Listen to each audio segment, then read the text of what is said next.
تو اللہ تعالیٰ کی مدد اس کے ساتھ ہے جس نے صبر کیا، شکر کیا، اور یہ اللہ تعالیٰ کا انعام ہے، اور اس جیسا کوئی انعام نہیں ہے۔ تو یہ تکلیف جو ہے یہ بڑا راز ہوتا ہے، اذیت راز ہوتا ہے، غم راز ہوتا ہے، چیز کا چھن جانا راز ہوتا ہے، ابتلا راز ہوتا ہے، لیکن یہ عام آدمی کے لیے سزا ہے۔ مثلا غریبی ایک مقام ہے، اور آپ صلی اللہ علیہ وآلہ وسلم نے فرمایا کہ غریب میرے قریب ہے۔ پھر ایک اور جگہ ممکن ہے کہ غریبی تجھے کافر بنا دے۔ اگر غریبی آپ کو راضی رکھتی ہے تو آپ اللہ کے حبیب پاک صلی اللہ علیہ وآلہ وسلم کے قریب ہیں۔ میں یہ نسخہ بتا رہا ہوں کہ اگر غریبی تجھے راضی رکھتی ہے تو تم حضور پاک صلی اللہ علیہ وآلہ وسلم کے قریب ہو۔ اگر غریبی تجھے بغاوت پر آمادہ کرتی ہے تو جہنم۔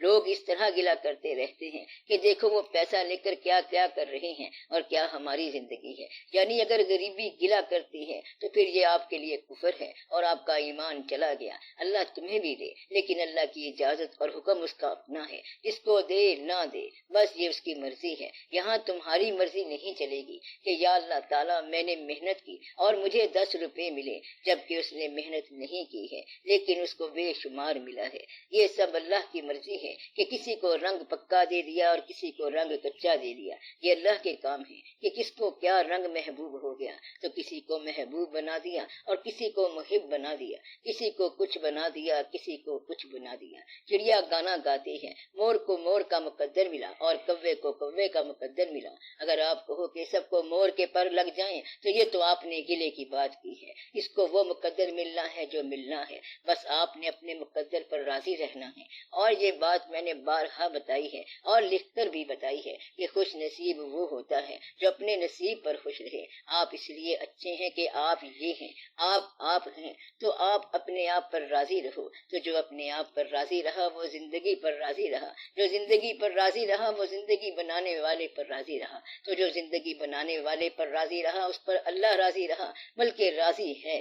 تو گویا کہ اپنے آپ پر راضی رہو، اللہ آپ پر راضی رہے گا۔ اور یہ آسان سی بات ہے کہ آپ صبر کرو، شکر کرو، راضی رہو تو کیا ملے گا؟ وہ آپ ہی آ کر ملے گا۔ تو ہے پیا ملیں گے۔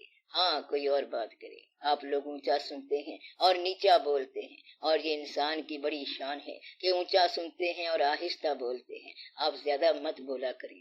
9 حصے عافیت کی خاموشی میں ہیں، اور عام طور پر زیادہ بولنے کا عادی مجبور ہوتا ہے کہ وہ سچ کے ساتھ جھوٹ کو ملا کے بولے۔ وہ کہتا ہے کہ جی کیا کریں، جب بولنا ہی تھا تو پھر ایسا ہو ہی جاتا ہے۔ تو اللہ نے انسان کو بولنے والا بنایا، یعنی ناطق، اور یہ بڑی بات ہے۔ اللہ تعالیٰ مہربانی فرمائے۔ کوئی آدمی کسی کے مقام کو اس لیے نہیں سمجھتا کہ یہ لائف جو ہے ڈائنامک لائف ہے، تیز رفتار ہے، زندگی چل رہی ہے، تو آپ جو آج سمجھ نہیں رہے تو جب سمجھنے کے بعد تبدیلی آنی ہے اس کو کون سمجھے گا؟ اس لیے انسانوں کا فیصلہ ان کے خاتمے پر ہونا چاہیے۔ تو آپ کسی گنہگار کو گنہگار نہ کہو، کیونکہ جب تک توبہ کا دروازہ کھلا ہے یا پتا کیا سے کیا ہو جائے۔ فرمایا گیا ہے کہ عین ممکن ہے کہ انسان اور بہشت کے درمیان ایک ہاتھ کا فاصلہ رہ جائے اور آدمی دوزخ میں جا گرے، اور عین ممکن ہے کہ انسان اور دوزخ کے درمیان ایک ہاتھ کا فاصلہ ہو اور وہ آدمی بہشت میں چلا جائے۔ تو یہ اللہ کی شانیں ہیں کہ کس آدمی کو کب کہاں اور کدھر لے جائے۔ تو پھر آپ ٹھنڈے دل سے اور خاموشی کے ساتھ اللہ کی مہربانی پر صبر و شکر کے ساتھ چلتے رہو، دھیرے دھیرے، قدم بقدم، اور کسی بات پر ناز نہ کرنا، کیونکہ ناز کرنے کا مطلب یہ ہے کہ آپ کا مقام تھوڑا سا کم ہو گیا، یعنی مقام ضائع ہو گیا۔ یہ نہ کہنا کہ بس ہم تو چل رہے ہیں، اس میں مقام کیسا؟ یہ ایسا مقام ہے کہ منزل ہی مقام پر ملتی ہے۔ یہ بالکل ایسا مقام ہے کہ منزل پہ جب سے آیا ہوں منزل سفر میں ہے۔ یہ ایسا مقام ہوتا ہے کہ کبھی آپ یہ خیال نہ کرنا کہ آپ نے پا لیا، بس انسان چلتا رہتا ہے، کیونکہ یہ لامحدود کا سفر ہے۔ محدود کیسے ہوگا؟ تو آپ نے پانا کچھ نہیں ہے، بس چلنا ہے۔ اقبال رحمت اللہ کا شعر ہے کہ ہر ایک مقام سے آگے مقام ہے تیرا، حیات ذوق سفر کے سوا کچھ اور نہیں ہے۔ تو ہر ایک مقام کے آگے ایک مقام ہے، ہر منزل کے بعد ایک اور منزل ہے۔ کیا آخری منزل کوئی نہیں ہے؟ ایک آخری منزل ہے، اور وہ آخری بلند انسان صلی اللہ علیہ وآلہ وسلم کے قدموں تک پہنچنا ہے. یہ آخری منزل ہے جس کا کلمہ آپ لوگ پڑھتے ہیں کہ لا الہ الا اللہ محمد رسول اللہ صلی اللہ علیہ وآلہ وسلم.